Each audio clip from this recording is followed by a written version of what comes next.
Hello everybody and welcome back to I Was a Teenage Exocolonist. We're beginning year 13. We are 13 years old and it's going to be a little bit of a stressful time as we try and manage everything as well as trying to find Sim outside.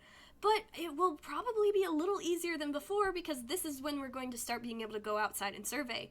So I figure if we screw up one more time and he saves us in the sneak out area, then next time we can actually find him in the plains probably pretty quickly. So that's my plan at least. And at the moment, we have 34, 32, 35, 36, 30, and 30. So Mars and Tammy are going to be our major hang-ups. The rest of these we're probably going to be able to get up pretty easily. So let's just get started on that. I do have some gifts to give out. I have this for you. There you are. Actually, if I put on your jacket that you gave me, and just get rid of this for a second, can I do one of your things? I can! Tell her about your day. Mars is always talking about how she's bored and wishes there was more to do here. But there are 100 reasons why Vertumna isn't boring. You try to list them all. There's all the cool plants and the new constellations to look at, and just yesterday, you watched a Dorps moth squeeze through a crack in the wall no animal should be able to fit through. Mars listens politely, but starts yawning halfway through. Less bored is still bored when it comes to Mars and Vertumna. Understandable. Alright, and I definitely want to keep the hop eye on. Now let's see. What else can we do? I do have a... Let's see. Okay, you're 36, you're 35, so I will give you this. Does this interest you? A mushroom? No, wait, it's a root, not a mushroom. Although there are plenty of those here, too. Alright, now, I'm gonna get a cake from Tammy next month, and then I could give it to Cal in order to get a little bit of stress down. So I figure for now, let's do something, with Tammy. But first, let me, yeah, that all looks good. Yes. Yes. Tammy. The babysitting. Little Nougat is absolutely fearless for a 6-year-old. She speaks bravely to adults and hates being patronized by anyone. It's usually endearing, but Tammy has been trying to get her to put her toys away for afternoon quiet time, and Nougat is not having it. You can't make me! Nougat shouts for the 3rd time. First, I can't play in 0G, then I can't play with the nano printer. No. I'm gonna run away and live in the jungle and play all day, and nobody gets to tell me what to do. Tammy looks to you for help. Want to give this a try? You explain to Nougat that she can't play in 0G because we aren't in space anymore, and she's too young to use the nano printer, especially after she filled the entire room with rubber ducks that time. Nougat, as usual, is not having it. No! Nougat shoves you out of the way and begins running around like a tornado, knocking things off tables. Okay, negotiate. Persuade. Frighten. No, let's negotiate. You corner Nougat and crouch down to her level to negotiate. You make a deal. She'll put away all her toys except one and play quietly instead of napping. Then, nobody has to live in the jungle. 3 toys, she counters. You tell her 2 is your final offer, and she shakes her hands. Aww, Tammy breathes. She's been watching the whole time, and she's impressed that you manage it in such a gentle way. Aw, Tammy, of course I did. I'm so good with children. I totally wasn't considering scaring her for a little bit. Those definitely weren't 2 out of my 3 options. I'm nonviolent. It's your birthday! You wake up from a dream. Your parents were arguing fiercely about something. You rub your eyes and sit up in bed. What? It felt so real, but your parents are quietly going about their morning just like usual. Your mom is reading a holo novel, and your dad is laying out your special birthday breakfast. Oh yeah! I'm pretty sure, I don't know if I've ever shown this before, but I'm pretty sure, I could be wrong, but I think they do argue here if things are going bad, but the food is still okay? I'm pretty sure, because we fixed it, so I think they don't have a reason to argue right now. Seeing you sit up, he shoots you a big smile. Happy birthday, little tomato head, he says, coming over to give you a big hug. Your mom comes over too, sitting on your opposite side. Look at you, she says proudly, ruffling your hair. Already a teenager. I can't believe it. You've just grown up so much. Hugged between your two parents, you can't believe you dreamed they were upset with each other. You feel so content and loved. Your mom smiles. So your dad and I. We've been talking about how Utopia's opened up positions and expeditions for kids 13 and over, and, well, that's you now. I suppose we'll have to let you spread your wings someday, your dad says. I'd feel better knowing you were safe here inside the colony walls, but that's not how growing up works. He gives your mom a faint smile. We decided early on to let you choose your own path in life, so if you want to choose expeditions, we're behind you. Just be safe, okay? Yay! I'm allowed to go outside without breaking the rules now. Tammy, cake. Tammy beams when she sees you like there's nothing better in the world than the sight of your face. Happy birthday, Yabby, she exclaims. She comes in for your annual birthday hug, throwing her arms around you and giving you a great big squeeze. Here, I got you this. She steps back and reaches into one of the many deep pockets of her dress, producing a little paper box. I made you this. She laughs, opening it to reveal a little snack-sized cake. It's only a soy cake, but it's a soy cake made just for you. You take a bite. Okay, it tastes just like a regular soy cake, too. Don't worry, I'll share it. Tammy laughs. I was just kidding. I made my own silly Billy, she says, pulling out a second box. Let's eat them together. Can I do more? Oh, yes! Perform a random act of kindness. Yeah, I want to do something nice for Mars, Tammy says, fiddling with the hem of her dress. But I don't know that. I don't know what.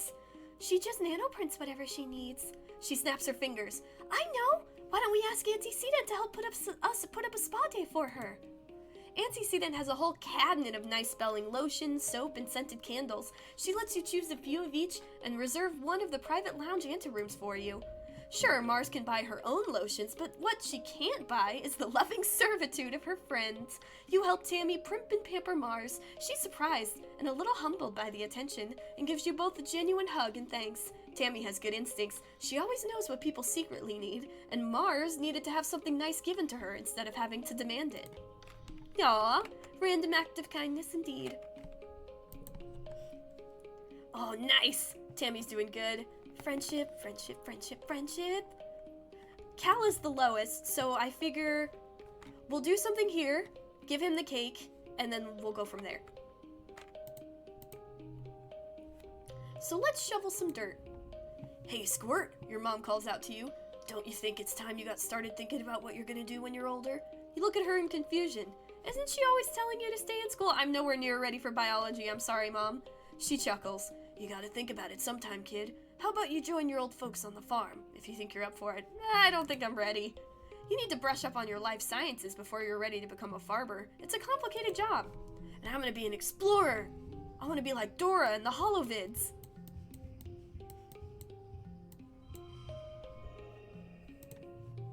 Ooh, that was a good switcheroo on my part. I'm too stressed, you say? Ooh, new perk. +1 to physical cards, nice. I won't be stressed for long. Boop, boop, boop. Nice. All right, I can do one more thing before I genuinely need to relax, so let's see. 37, 34, 36, 37, 37, 36. Let's do something with anemone. Should we do sports ball or defense training? Probably defense. Nemi's big brother Kong teaches karate techniques to the class. Kicks, punches, flips, all the cool stuff. He's much more calm than Security Chief Rhett and takes the time to connect with you instead of just relying on intimidation. You kind of wish he was the chief of security instead. Maybe one day. Rhett can't be the boss forever, right? Oh, come! Why can't I save you? You're the only person who has to die. Com organizes your first karate tournament. Well, if he doesn't call it a tournament, it's more like an exhibition to show off how far everyone has come in their training. There's informal sparring matches and feats of strength like high kick challenges and breaking boards. Despite Com's best intentions, Nemi is absolutely taking this like a competition. She takes her place next to you at the board breaking station and gives you a challenging look, tossing her unruly hair over her shoulder. Is it on? Oh, it's on! You break boards until your hands are red and sore, but it's no competition. Nemi chews through those boards like they're made of soy bars. Nemi is encouraging. You're getting good. You just have to focus your power through your body more. Like, it's not just your hand doing the work, she says, slapping you on the back. How are her hands not even sore? It was close, though. It wasn't really, but it's nice she said so. Aw, Anemone being nice. Oh. I didn't realize that. Still works. Dang, Mars. Mars cards. Alright, I know you don't like it, but here's a stick. I'm working on it, Anemone. I'm working on it. Oh, wait, I could've... Oh, I thought there was gonna be an egg right here. I was gonna be like, I totally could have given her that, but nope, there was no egg. Alright, I need to relax. Everyone's around the same right now, which I'm very proud of. We're not even halfway through the year, and I've already almost got everybody up. Let's see. Well, no. We're gonna relax in the gardens to raise our skills with our pets. You and Cal walk through the park, a special place set aside for growing ornamental plants from Earth. It was a growth from a precious seed bank, reserved for over 20 years aboard the Stratospheric before your mother started planting them here on Vertumna. Almost nothing here is grown for food, though many of them are technically edible. It's so green here, Cal says, stopping to smell a bush of fist-sized red flowers with velvety petals. Wow, they smell so sweet. Mom worked really hard on this. Your mom brought these flower seeds from Earth, and somehow found the time to cultivate them here, even though there was so much work to do on the farm. Just goes to show that there's a lot about your mom you still don't know. It's so peaceful. Cal breathes deep, a funny smile on his face. It really is. This is one of my favorite places in the whole colony. You can really feel the love in every plant. One of the pretty white flowers in particular is flourishing here, the Astrania, your mother's favorite. It seems to be growing faster than even the native plants, covering the paths and bluffs with tiny white stars. You practically have to push clumps of it aside in places just to make sure you don't crush any. Good thing it's so beautiful. Aww. I think I'll keep both of these for now. And now I'm nice and relaxed. Oh, hey, Dad, what's up? Just the person I was hoping to see. Your dad jogs over with a sunny smile. Hey, you want to get your hands dirty? Well, more dirty? The survey teams are bringing in a ton of animals we're working on domesticating, and we could use your help. You already know your way around a shovel, so I figured you wouldn't mind stopping by sometime and giving your old man a hand, he says, pointing towards the animal paddocks. Cal is helping out there too, so you'll have a friend to work with. And if you happen to be out with the survey teams, keep an eye out for more animals to bring home. Sure thing! Your dad smiles. Great, see you there. Alright, got that. Alright, it is time to go out and explore. We're gonna try and find Sim, hopefully in the next 2 rotations. We'll see. As soon as I get a Sim interaction and explore nearby, we're moving on. Utopia is working near the gates. This area has been deemed safe enough for kids to go for a hike, so long as you're back before dark and never go out during glow. There ain't a lot to see out there, she says. A logging camp, a few fields, some nice lookouts. You've been out here before, but that was when you weren't supposed to, so you let her give her advice anyway. Keep your eyes peeled for useful things like that there mushwood log. She points to a light, sturdy piece of wood by the side of the road. Lumber carrier must have dropped it. It's fairly safe out there, but that don't mean totally safe, she cautions. Don't go too far. And if you see anything that scares you, run like heck and make a ton of noise. She helps tighten the straps of your backpack. What you hoping to see out there, sweets? I'm just checking things out. Right on, Utopia says, patting you on the back. Spoken like a true explorer. Keep your eyes and ears open. You might learn something. Things grow pretty wild out there, she continues. If you've picked a place clean, give it a year. I bet it'll look like you were never there at all. It does do that. You know what they say, take nothing but pictures, leave nothing but footprints. Egg! Egg. Egg? Egg? Aw, not egg. Geophonics engineers have set up a worksite here, using the roboplow to tear up the ground and prep it for farming. Take a closer look. You stroll up to the farmers with a wave and take a closer look at what they're doing. They ask if you want to help. Sure! I don't mind the extra toughness level.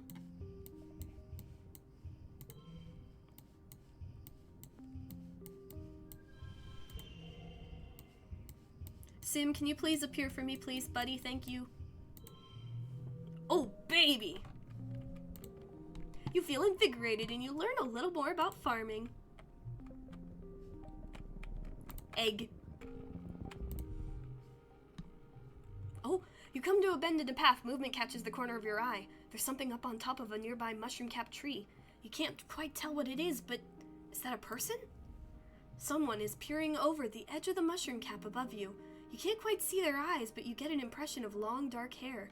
and an enormous mocking grin. "I wouldn't go that way if I were you," they warn, playfully. They have a deep, musical accent you don't recognize. "A stranger? That's impossible. You're the only people around for thousands of light years. And what the heck is he doing out there?" You feel a chill go up your spine. Find another way? Oh, no, it doesn't go away. Oh, wait. You think he's gone now. You remember the warning, though. Are you sure you should go this way? Why not? You start to ask why, but he's disappeared again. Over the edge of the mushroom cap. You shout, but there's no answer. You can't even figure out a way to get up there. Can this guy fly? Or was it just a mirage? You think you might be seeing things. Find another way? What if I click on it again? Why not? Okay, it doesn't show up. I'm gonna just continue then. No, you've met everybody on the stratospheric. That must have been some kind of animal. One that looks like a person, or sounds like a person. Maybe it's Deese playing tricks with its voice, or maybe you're seeing things. You round the bend and regret it immediately as something long and thin slaps against your face, then another whack across your back, and you spin to face your attacker. Whap, whap, 2 slaps of your shins send you reeling. Whatever's attacking, you can't see it. You fall to the ground and cover your head with your arms in defense. Nothing happens, just silence. When you look up, there's no attacker, but the plants all around you are flattened to the ground. They're long purple reeds with knobby bumps at their bases. As you watch the reeds slowly start to bend back upright, you poke one experimentally and it slaps back down to the ground, stinging your hand. Attacked by grass. How embarrassing. You decide to call it slapgrass. Alright, that was Sim, but I don't know if that gets us, like, a connection with him. Oh? You spot the most spectacular flower you've ever seen. It's nearly a mile wide, with all its beautiful pinks and glittering rainbow hues, like a powdery oil slick. When the wind rustles it, its shimmer is breathtaking. You need to have it for... You know better. Don't touch it. Smart. You resist the flower's allure. Egg! Oh, please attack me. Oh, dang it. I want to get attacked.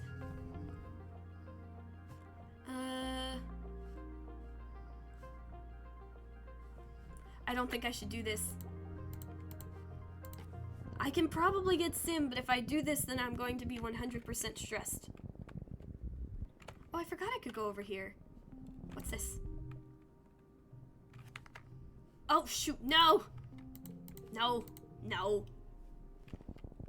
I'm just looking. I'm looking. Oh, I can milk the float cow. Figure out what's wrong with her. You take a closer look at the float cow. You've heard they float using a certain ratio of liquid to gas in their membranous bladders. After some consideration, you figure out that the bladder on her back must be too full of liquid. Milk the float cow. It's hard to milk a float cow that's upside down. She struggles and kicks her legs at you as you try to flip her over long enough to get to the others. But thanks to a combination of might and empathy, you manage to calm her down. She's still sick. Milk's supposed to collect in her lower udder, not her gas bladder, but at least she's balanced now and she has a chance to get well on her own. Alright, yeah. At least we got some more animals. I can relax and then we're gonna have to go back out again, so it doesn't really matter. Oh, you're getting older. It's that magical time in your life, full of discoveries and possibilities, when children become adults and their bodies change in weird, wonderful, and often embarrassing ways. When you were younger, Congruence gave your class a frank presentation about preparing for the changes your bodies would experience in the next few years. Which part of the presentation was relevant to you? None of it. Thanks to gene tech, your body doesn't need to conform to the expectations of sex and gender. It's the future. You and your friends giggled your way through Congruence's presentation and left with a new appreciation for the wonders of the human body. Puberty felt like something that would happen so far in the future that it didn't apply to you. You put it out of your mind, even as you notice Cal's voice begin to drop and Mars starting to dress differently. Until one morning you wake up and something feels different. You could tell you're in a weird mood before you even open your eyes. The sounds of your parents moving around your quarters irritates you. Why can't they be quiet? Why do you have to live in the same room? Can't they just leave you alone? You throw back your privacy curtain and snap at them to shut up! Your mom and dad blink at you in shock for a few seconds, and then your mom's face goes red. Excuse me? Kid? You do not speak to people like that. Screw off! Your mom opens your mouth to yell at you, but your dad raises his hand for peace. Hey now, let's walk it back a bit, he says diplomatically. Yabby, you can't expect total silence when we all live together like this. If you're cranky in the mornings, you need to go to bed earlier. Teenagers need more sleep. Your mom opens her mouth again, but your dad continues. Flulu, we'll try to be quieter. Yabby is telling us that they're starting to need more space, right? He's so reasonable, but it just makes you more angry. How dare he try to understand? You roll over in your bed and sulk until they leave. You end up sulking for so long you miss the window for breakfast in the canteen, so now you're hungry and upset. You scroll the colony's social media to try and take your mind off of whatever's going on with you today, and happen to see a photo of your friends hanging out together in the construction lot beside engineering. That makes it worse! Your friends are having fun without you! Even though you chose to skip breakfast, it feels like a personal insult. How dare they? Don't they know you're sad? What is happening? You feel on edge today. Like everything that happens feels so unfair and tragic. Like you want to punch stuff and then cry about it. Like you want to be left alone, but you also desperately want attention. It feels like a fountain of new energy is starting to bubble up inside of you. Dangerous, uncontrollable energy. Welcome to puberty, Abby. Ah! No wonder I'm so stressed out.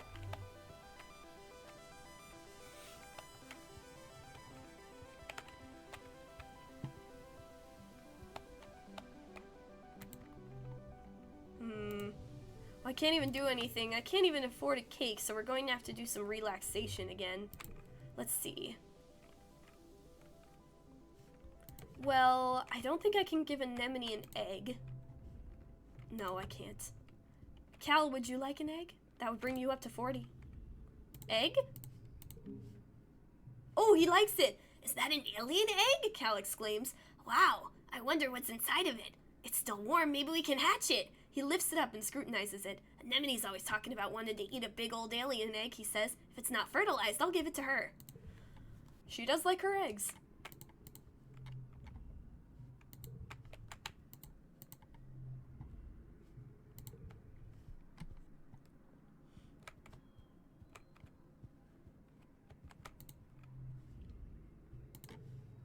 Egg? Oh. You should probably just keep it. I don't even know what I'd do for that. Well, it's an egg. Self-explanatory. Oh, that was Tammy's birthday. Happy birthday, Tammy. Have an egg.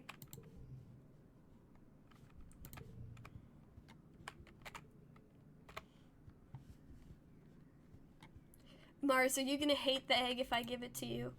You never like the stuff I give you. Egg? No! Sorry, I forgot it was in the dirt. Oh my god. Alright, I'm gonna relax now. Oh, dang, okay. Yeah, it's just you three now, and then Tangent and Mars that I need to keep an eye on. Relax in the lounge. You're relaxing after hours when Antecedent pops her head into the lounge. The kitchen, she announces in an artificially sweet voice, is looking for someone to help with part-time cooking duties. Someone young, someone responsible, someone organized. Someone, she stares pointedly at the teens in the room, who might have too much free time on their hands. I volunteer. She bustles over to you. You'll be perfect, Yabby, she says, hugging you, then loudly declares to the others in the room, I'm glad somebody around here is responsible enough to put in their share of work. Everyone else ignores her, awkwardly shifting around. No one wants to disappoint their auntie. Antecedent gestures you towards the nearby cafeteria and tells you to come by next week so she can show you the ropes. Thank you, Auntie. Alright, and we have made it halfway through the year. We will save Virtunalia and whatever happens during that for next time. Until then, thank you guys for watching. If you enjoyed, please consider subscribing. Remember to take care of yourself. Remember egg. And have a good day.